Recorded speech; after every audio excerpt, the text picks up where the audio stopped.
Et je laisse tout de suite la parole à Karine Roland pour présenter les investissements d'intérêt local et les investissements localisés. Merci, Monsieur le maire. Alors, vous parliez tout à l'heure de l'intérêt du 18e. Nous entrons dans le vif des intérêts du 18e avec le montant des investissements d'intérêt local et des investissements locaux issus du budget général de la ville de Paris et dévolus au 18e arrondissement. Dans un précédent conseil, nous avons évoqué l'état spécial d'arrondissement. Je vous avais mentionné combien le montant des investissements liés au budget de l'arrondissement était faible, 700 000 €. Lorsqu'on parle des investissements réalisés dans l'arrondissement, on parle bien de montants issus du budget général de la ville de Paris qui font l'objet donc de négociations entre le maire de l'arrondissement et la maire de Paris ou ses représentants, et c'est ce que je vais vous détailler immédiatement. Donc tout d'abord, les investissements d'intérêt local.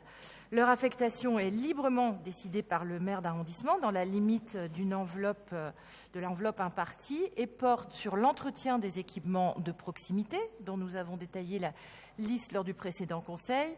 Par équipement de proximité, on entend bien sûr tous les établissements publics municipaux, les crèches, les écoles et autres équipements sportifs, les bibliothèques bien sûr, j'en passe et des meilleurs. Et puis, une autre enveloppe est dédiée aux espaces publics d'intérêt local. Le mode de calcul de ces deux enveloppes, d'un côté l'espace public, de l'autre les équipements de proximité, repose sur des critères techniques, bien sûr, quelle surface nous avons à entretenir, quelle capacité d'occupation pour les équipements scolaires ou culturels et de petite enfance, des critères d'usage, quelle population, quelle densité de population fréquente ces équipements, et des critères de vétusté. Pour mémoire, une partie des investissements d'intérêt local est désormais consacrée au budget participatif. Donc les montants que nous allons détailler ce soir ne prennent pas en compte ce qui va au budget participatif, puisque le dispositif est le suivant. La maire de Paris propose à chaque maire d'arrondissement de consacrer une part de ses investissements d'intérêt locaux au budget participatif proposé au vote des Parisiens, avec un mécanisme d'abondement de 2 € pour chaque euro consacré au BP par l'arrondissement. Pour 2017, sur les IIL, le montant des travaux réalisés est de 5 316 000 €, avec une répartition de la façon suivante: 1 496 000 pour l'espace public. Citons par exemple le réaménagement du square Jehan Rictus, avant même qu'il nous soit demandé par des habitants de Montmartre qui souhaitaient le proposer au BP l'année suivante, ou bien les aménagements de lutte contre les incivilités qui se déploient dans l'ensemble de l'arrondissement, dans les quartiers politiques de la ville. Une enveloppe équipement de proximité pour 2017 sur les investissements d'intérêt local de 3 820 000 €. À titre d'exemple, je mentionnerai la modernisation sur le long cours de la bibliothèque Robert Sabatier, et notamment, nous avons commencé en 2017 par sa mise en accessibilité.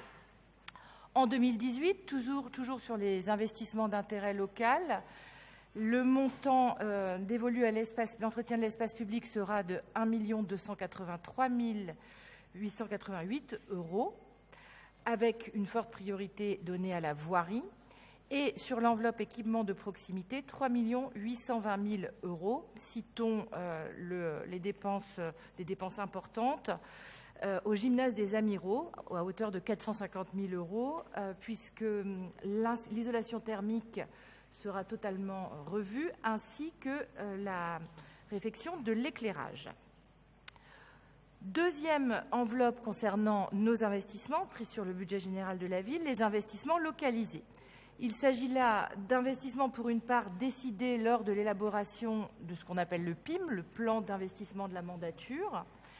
Et pour d'autres investissements localisés, il résulte d'une négociation entre le maire d'arrondissement et la maire de Paris, via son adjoint aux finances, pour des réparations d'envergure sur des équipements de proximité.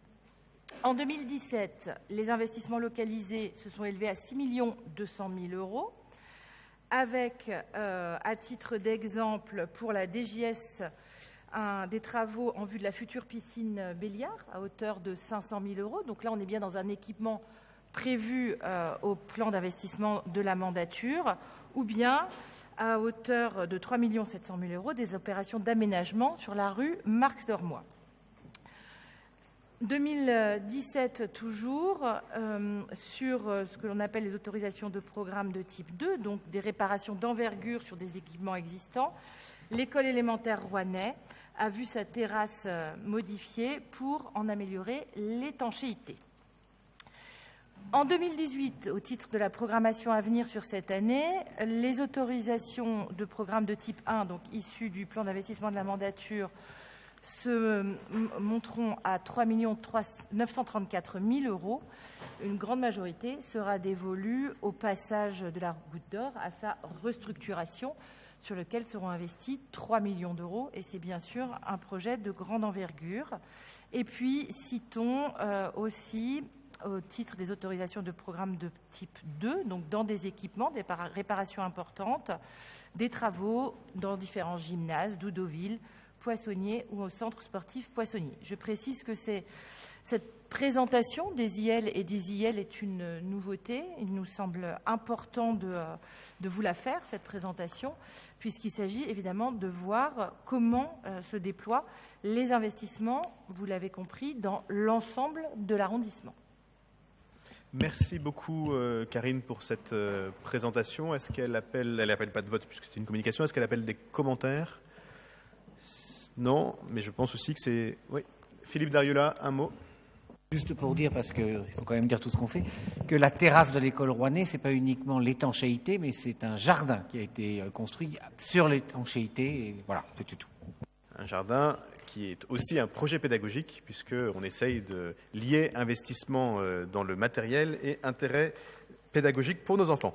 Merci beaucoup, Karine Roland, pour cette présentation.